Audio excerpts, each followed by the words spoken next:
of the world's brightest and best students and have seen firsthand how America's public education system does not prepare students in a way that is even comparable to other nations in the world. The official language of the conference was English, although many of the students I worked with were fluent in 2, 3, sometimes many more languages, and usually English wasn't their first.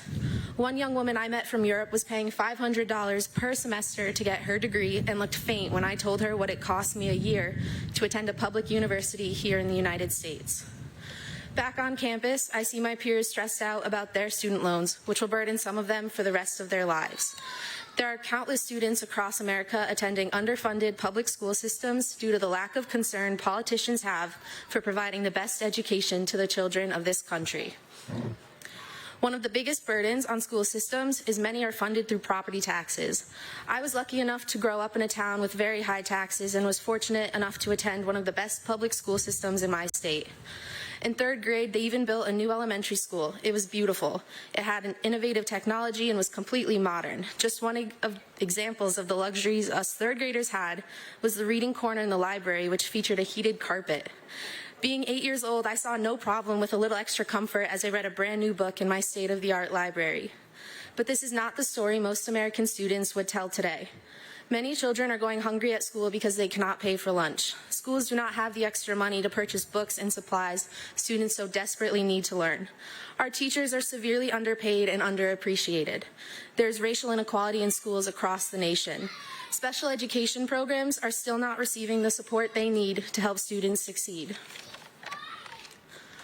Where a family chooses to raise their children should not determine the quality of education they receive. Bernie Sanders knows we cannot continue down this path and is going to equal the playing field for students in this country while lifting us up to begin to compete with students from across the globe. In a country so adamant on being first in everything, why is education not treated the same? Here in New Hampshire, we are the last in the nation for public education funding. Students who attend public higher education institutions here are leaving with some of the highest debt in the nation. Our current leaders are spending less and less money on public education, less money on investing in the leaders of tomorrow. That is why I'm supporting Bernie Sanders, because of his plan to reinvest in the youth, because he cares about us, the future leaders, and because he has the policies and background to prove it. Thank you.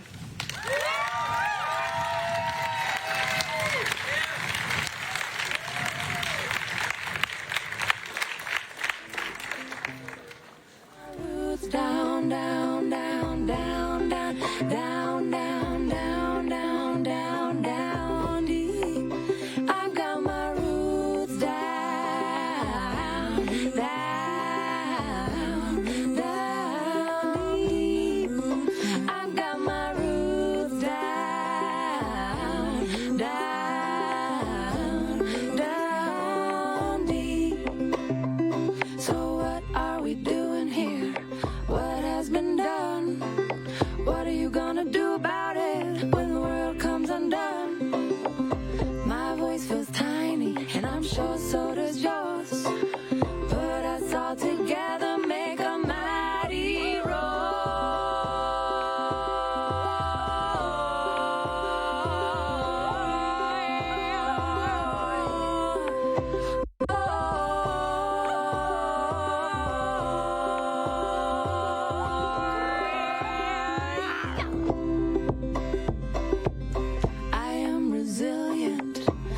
trust the movement, I negate the chaos, uplift the negative. I'll show up at the table again and again and again. I'll close my mouth and learn to listen.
Hi, everyone. My name is Isabel Bruno, and I'm president of the Plymouth State Democrats here at Plymouth State.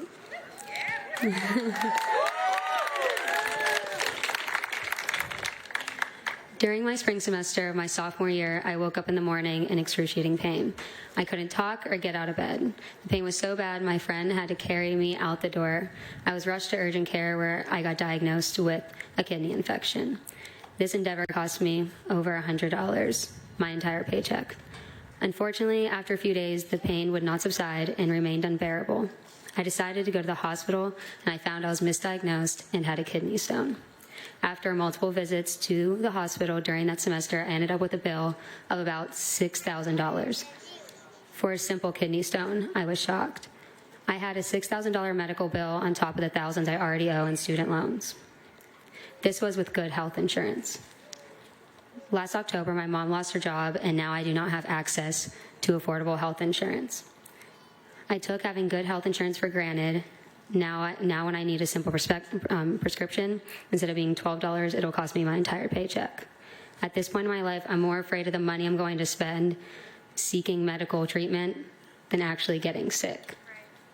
This is why I believe we need Bernie Sanders elected as the next president of the United States, so that finally healthcare is a basic human right and not just a privilege.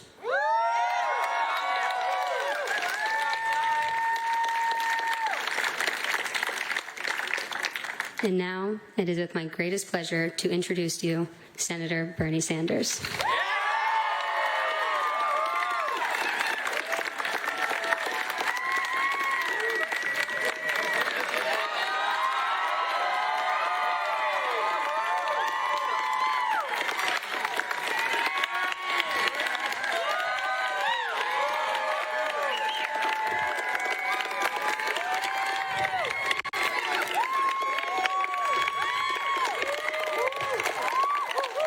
Thank you.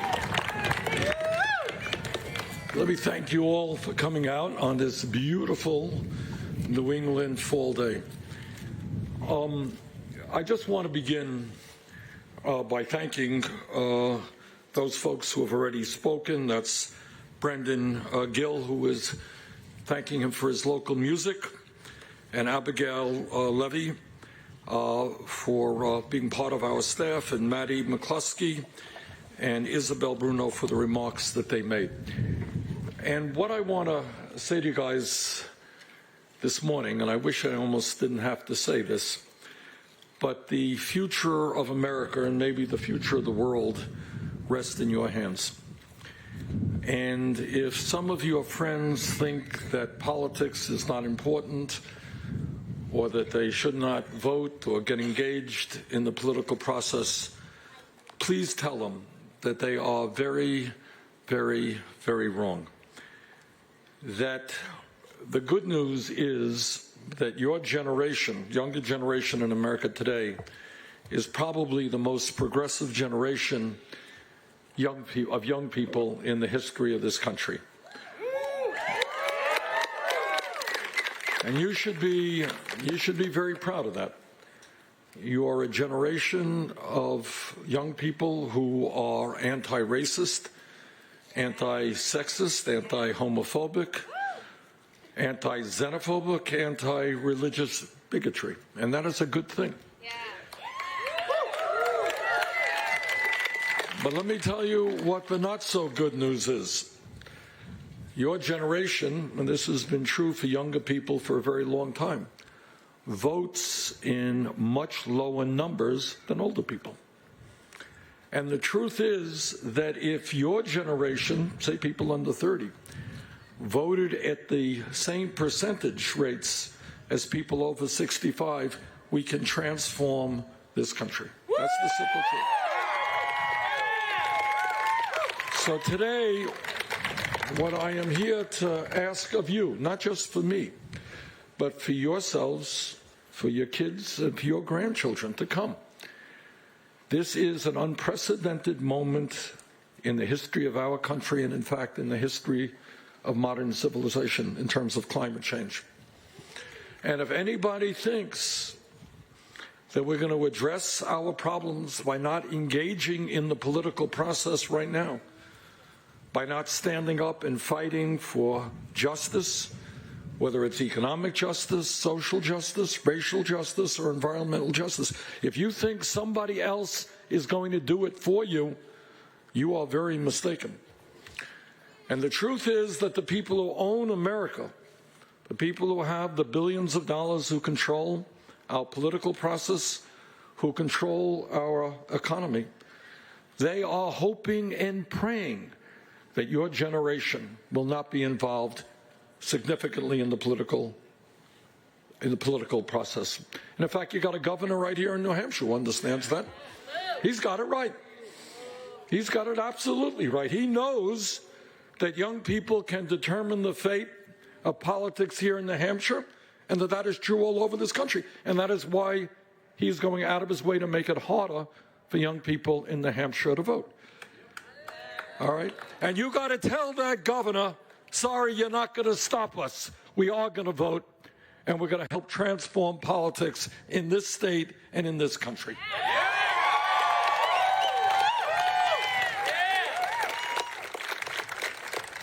What Republicans believe, their understanding of politics, is they want billionaires to buy elections, and that is why they so strongly support and have pushed Citizens United, a Supreme Court decision which says that billionaires can spend as much money as they want to buy elections.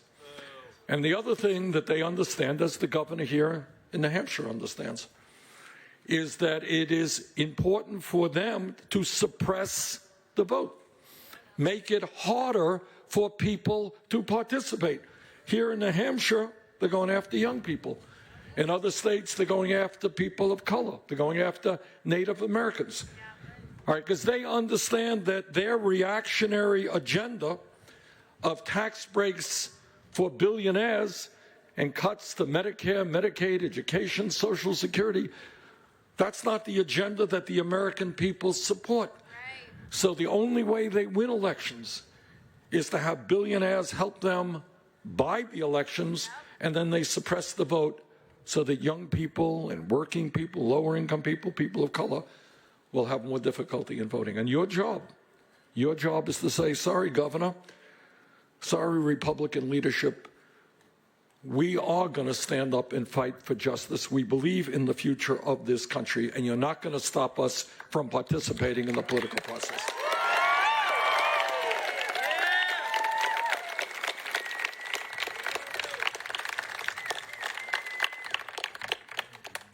Second point that I want to make is that right now, as you know, or I think you know, we have a president of the United States who is perhaps the most corrupt president in the history of this country.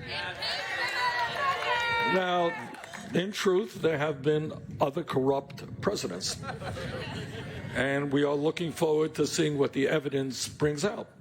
But it may well be that this particular president is the most corrupt. And he is a president who, as you know, was born with a lot of money, who thinks that the rule of law does not apply to him.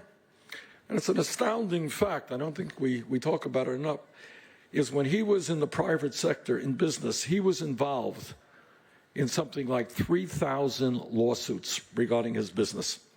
And what that tells you is this guy is a liar and a cheat. His word means nothing. He makes contracts, he signs contracts, and then he breaks those contracts. All right? And he has carried that philosophy into the White House, where the Constitution doesn't mean much to him. The rule of law doesn't mean much to him. The emoluments clause, which says that a president cannot enrich himself as president using federal resources, doesn't mean much to him. Obstruction of justice doesn't mean much to him. Using United States taxpayer national security money in terms of Ukraine and trying to use that as leverage to get dirt on a political opponent, getting a foreign government involved in our elections doesn't mean anything to him. So I hope and I expect that the U.S. House of Representatives will begin impeachment proceedings as soon as possible.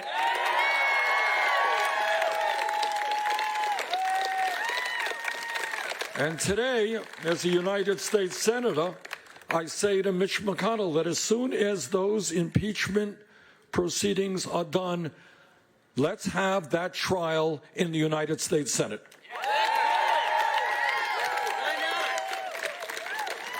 You know, and as a senator, you know, my job is to be a judge in that trial, and I will do my best to look at the facts as objectively as I can. And I hope very much that the Republicans in the Senate, and Republicans all over this country, will put, in fact, country ahead of party, will make an objective determination as to whether this president has committed acts that are impeachable. And one of the sad things that has happened in this country is not just that we have a president who considers himself above the law, but we have a political party, the Republican Party, which has essentially collapsed around that president. And that bothers me. It bothers me because I know many Republicans who do believe in the rule of law, who are not racists or sexist or homophobes, who are not pathological liars. And I hope that the Republican Party can, in fact, recover its sense of who they are and not simply be blindly obedient to this president.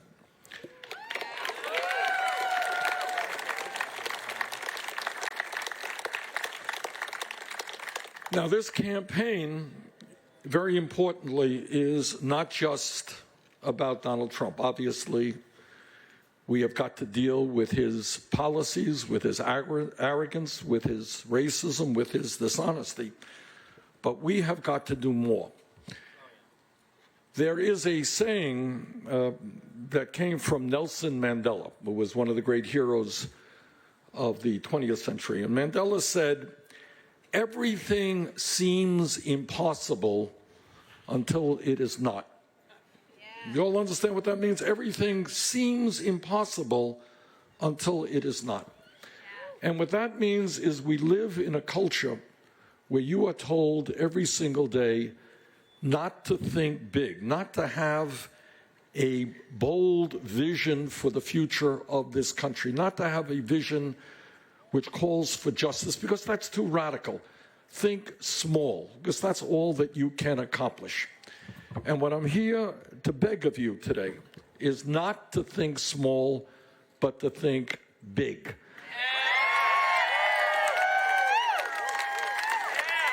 And I want to give you just a few examples of some of the progress that we have made in recent years when we think big and not small. When I came here to New Hampshire 4 years ago, running for president, I said that we should raise the minimum wage to $15 an hour. And everybody at that point said, that's too crazy. The minimum wage federally is $7.25. It can't be done. You're thinking too big. But what's happened in the last few years is that 7 states in this country and the U.S. House of Representatives have voted to raise the minimum wage to $15 an hour. Now, how does that happen? It happens because when ordinary people stand up, then the politicians got to look around them and say, uh-oh, I better do the right thing. And that's what Mandela meant. And that's the history of our country, that real change never takes place from the top on down. It only takes place when millions of people stand up and fight for justice. And I'm thinking right now, somebody a little bit older than most of you, that the war in Vietnam, that terrible, terrible war, you know how it ended? Because of people your age. Do you know why the voting age back in the 60s went up to the age of 21 from 18? Because young people said, you know what, you're asking me to go out and kill and get killed, and I don't have the right to vote on that war? That's wrong. Voting age was raised to 21. So when you think big, we can make transformative change. But it's not just the minimum wage. I'll give you another example. 4 years ago, came here, I was here at Plymouth, as a matter of fact, and I said, you know, the world is changing and education is changing. And the idea of free public education going from K through 12 is no longer good enough. That in a competitive global economy, when you guys are trying to make it into the middle class, you need a higher education. Maybe college, maybe a trade school, but you need that. And that public colleges and universities should be tuition free.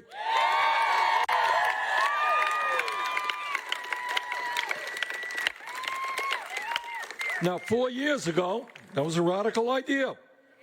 Do you know what's happened over the last 4 years? Some 12 states and many communities are moving exactly in that direction. Okay? I think it was last week, state of New Mexico, not a particularly progressive state, state of New Mexico said that for all of the residents of that state, their public colleges and universities for a year will be tuition free. Now, free tuition in public colleges and universities is going to happen. And your job is to make it happen sooner than later. And here's something else. How many of you guys are dealing with or will be dealing with student debt? Raise your hand. All right. Now, I want you to think big and not small. And I want you to ask yourselves how it could happen that people, in a sense, are being punished for what crime? Getting a higher education. Last I heard, that was not a criminal activity. All right? You did the right thing. You're trying to help the country, trying to help yourselves, your families. You should not be forced to go 30, 40, 50,000 in debt. And if you go to graduate school or medical school, hundreds of $1,000s in debts. All right? Now, I want you, again, to think big and not small, because you don't hear this from a lot of politicians. 11 years ago, the United States Congress bailed out the crooks on Wall Street whose illegal behavior helped destroy our economy. Okay? No problem. They're rich and they're powerful. They went to Congress and they said, bail us out, and Congress listens to the rich and the powerful. A couple of years ago, Trump and his friends gave over $1 trillion in tax breaks to the top 1% and large profitable corporations. Anybody here know how much Amazon pays in taxes? Zero. Okay. So if those things can happen, please tell me why we cannot cancel all student debt in this country. Okay? It's not a radical idea. It's not a radical idea. It's just suggesting that the federal government should work for working people and not Wall Street or the wealthy and the powerful. That's right. Okay? All right. Furthermore, what we're going to do is greatly expand Pell Grants and work-study programs so that nobody in America who wants a higher education will leave school in debt. And I think that's the right thing to do. 4 years ago, I came here and I said that I believed, and I have believed it for my whole life, that health care is a human right and not a privilege. Let me ask you a question. How many major countries are there in the world that do not guarantee health care to all people as a right? Anyone know? One. If you go to Canada, our neighbor, and you have a heart transplant, and you're in the hospital for a month, what is the bill when you come out of that hospital? It's zero. Not a penny. So what I believe is that we have got to summon up the courage to take on the health care industry, and that's the insurance companies, the drug companies, and others, and to make it clear that every man, woman, and child in this country deserves health care as a human right.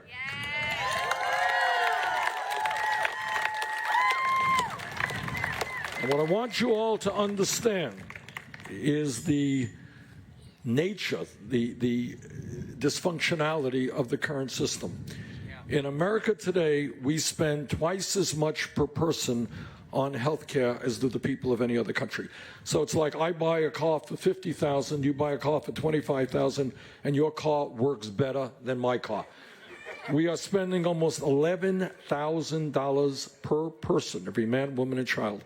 And yet, after spending that, you would think we'd have the best healthcare system in the world. My God, we're spending twice as much as the Canadians. Wow! And yet what you got are 87 million people uninsured or underinsured. That means that people have high deductibles, high copayments. They don't go to the doctor when they should. And what happens when you don't go to the doctor when you should? You get sicker. And what happens if you get sicker and sicker? You can die. And 30,000 people in America every single year die because they don't go to the doctor when they should. This is America. And then you got the drug companies. Drug companies, top 10 of them last year made $69 billion. And you know why they made so much money? Because they charge you the highest rates by far that exist in any country on earth. A couple of months ago, I took a group of diabetics from the Midwest into Windsor, Ontario. Anybody here dealing with diabetes? Okay, you use insulin? Okay, in Canada, the price of insulin for the same exact product you use is 1/10 the price. 10%. We need that. Why is it that prices are so much lower in Canada? And the answer has a lot to do with the corruption of the American political system. And that is that over the last 30 years, the pharmaceutical industry has spent billions and billions of dollars on campaign contributions and on lobbying. And the result of that is that the drug companies can charge you any price you want at any time. You can walk into a pharmacy, your pharmacy tomorrow, and the price of your medicine is double, and that's perfectly legal. So what we are going to do with what we call a Medicare for All single-payer program is expand Medicare to cover. Medicare is a good program now, but it only applies to people 65 or older. We're going to expand Medicare to cover hearing aids, dental care, and eyeglasses. And home health care, which is a big deal. And then on year one, we're going to lower that eligibility level from 65 to 55. Year 2 down to 45. Year 3 down to 35. Year 4, everybody in America has health care as a human right.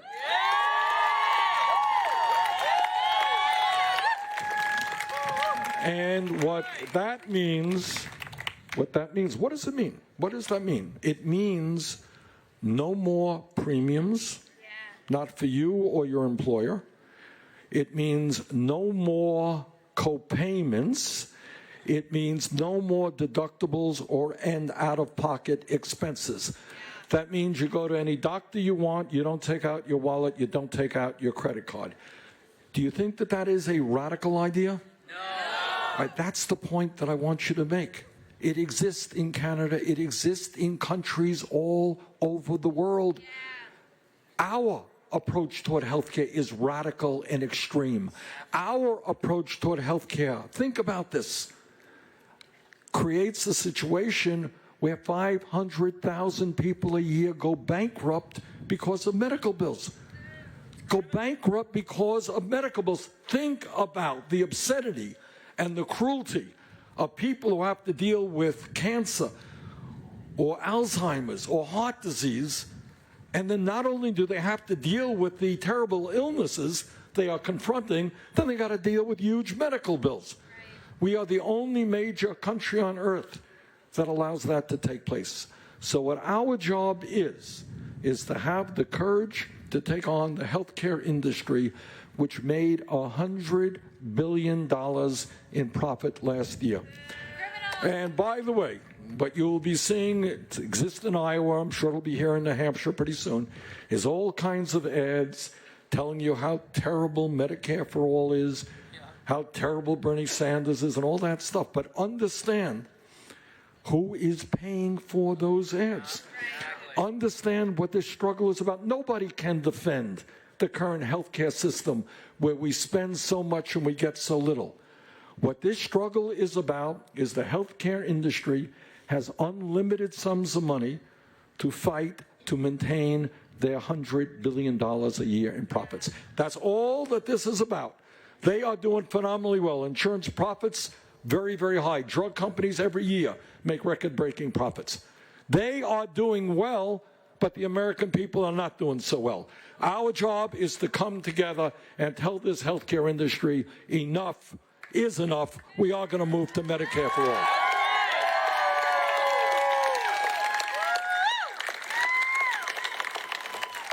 Now, I started off my remarks by telling you that you do not have the luxury of sitting this election out, because this is an unprecedented moment in American history, but it is also an unprecedented moment for the entire planet. Now, we have a president who thinks that climate change is a hoax. I think that Donald Trump is a hoax.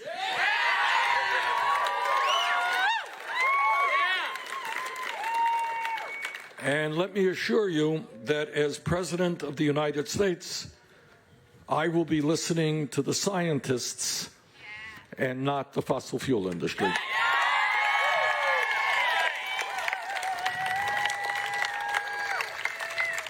And let me tell you again why it is imperative not just for you to be involved in the political process, but you got to go to your dorms and you got to go to your workplaces and you got to drag your friends out.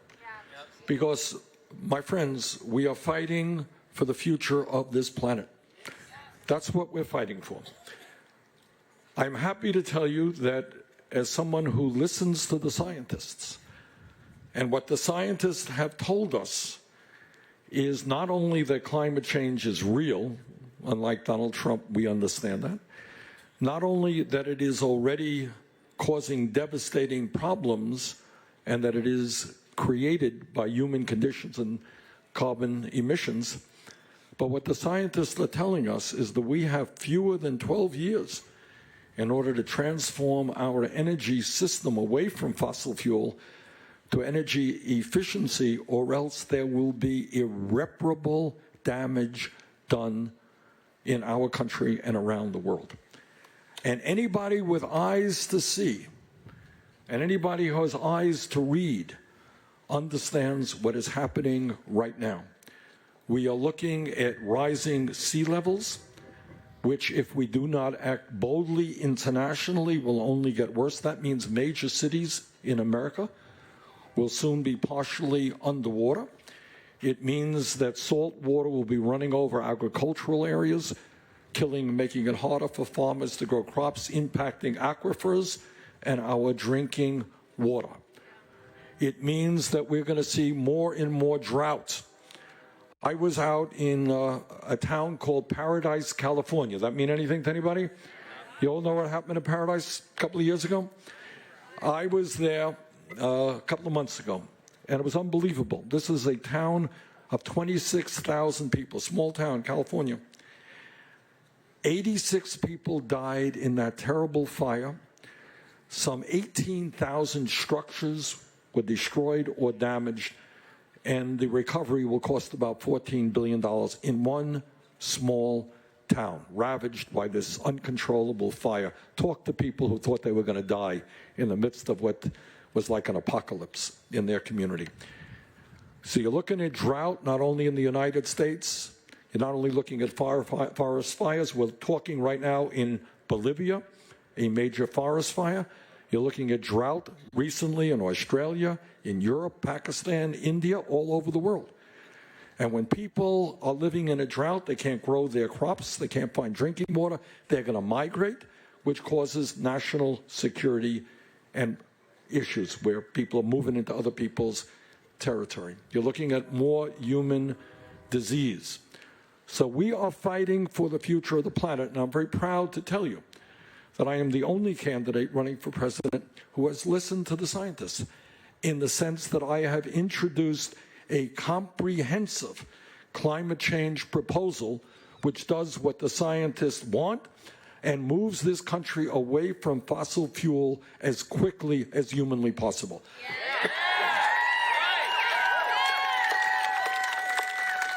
And that proposal builds on the Green New Deal.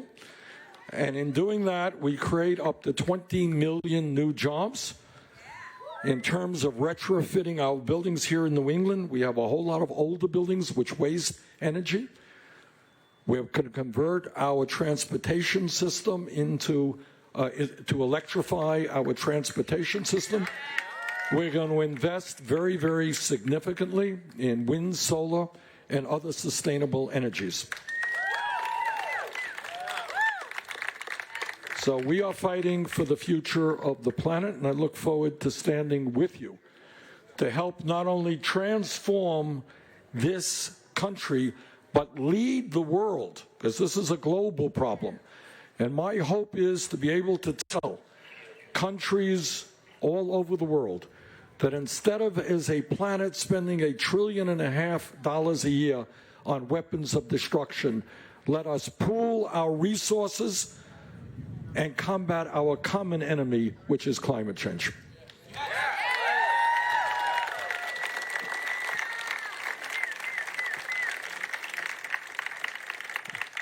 And among the many other issues that are out there is the issue of criminal justice reform. When I came to New Hampshire 4 years ago, I said that we got to end the war on drugs, that we have to legalize marijuana. And over the last few years, all over this country, that is exactly what state after state has been doing.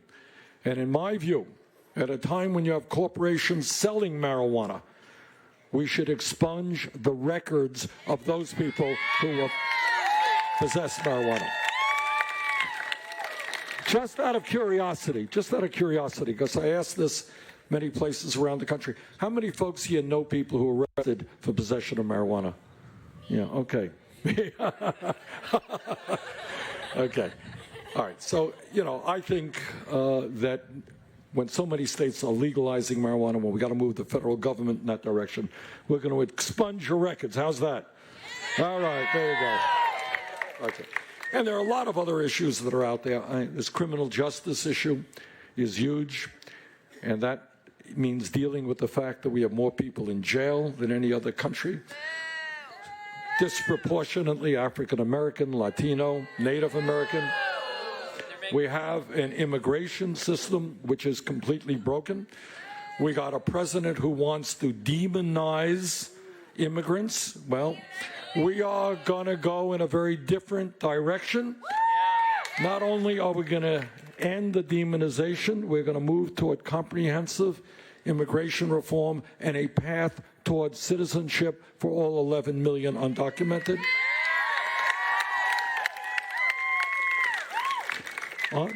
On my first day as president, we will sign an executive order which restores legal status to the 1.8 million young people in the DACA program.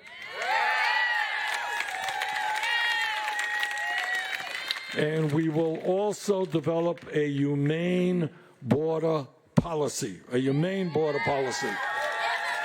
which does not have federal officials snatching babies from the arms of their mothers. And I'll tell you what else we're going to do. I happen to believe that it is women and not politicians who should control their own bodies.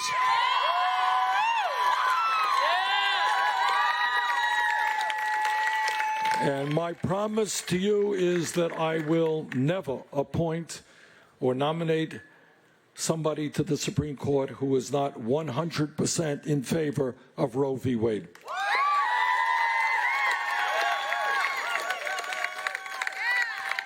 And I think in a few days I'm going to be heading to Nevada, where there'll be a memorial ceremony, I suspect, remembering the people who were killed in that terrible Las Vegas shooting. You all remember that a few years ago, where somebody used an assault weapon just to mow down dozens and dozens of people and kill hundreds and wound hundreds. And, you know, it seems to me pretty clear that the American people, whether they're rural or urban or gun owners or not, understand that we have to finally deal with this epidemic of gun violence. And it is sad to me, it is very sad to me and pathetic that we have a Republican leadership in the Congress and certainly in the White House who are intimidated by the NRA. The American people, here's the good news. I mean, the American people understand that we need to expand background checks. People with violent pasts should not be owning guns. They understand that we got to do away with the gun show loophole, that we have to do away with the so-called straw man provision where people can legally buy guns and then sell them to criminals. And more Americans now, based on recent polls, a good majority believe that we should ban the sale and distribution of assault weapons in this country. And there are many other things that we can do. This is a difficult issue because you got 300 million guns out here in this country. But I think the American people are pretty united that we've got to do everything humanly possible to stop this epidemic of gun violence and mass shootings. All right, let me just conclude by saying this to you. Real change in America has never, ever taken place without millions of people standing up for justice. Now, right now, you have a corrupt political system, which has got to be changed. And that system is about billionaires and wealthy people buying elections. And the end result is that you have a Congress and a White House who are much more interested in the needs of the wealthy and the powerful than they are in the needs of working families. That's simply the truth. And we got to change that. And we can change that by overturning Citizens United. We can change it. We can change it by moving to public funding of elections. I hope that many of you give thought to running for office, and you can run whatever president I want, but I don't want you to have to be on the that you need. So you got a political system which is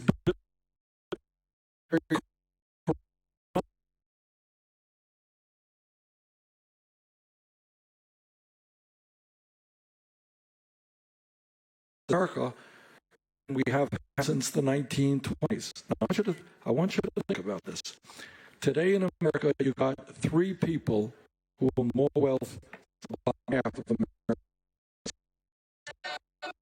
America. You got 1% owning more wealth than the bottom 92%.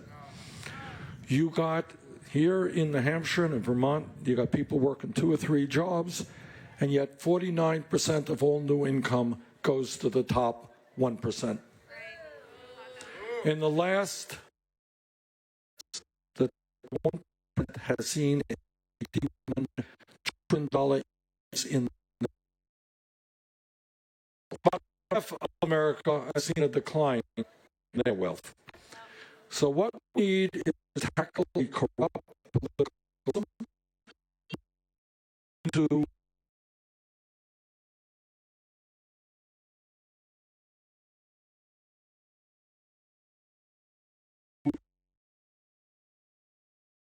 wealth that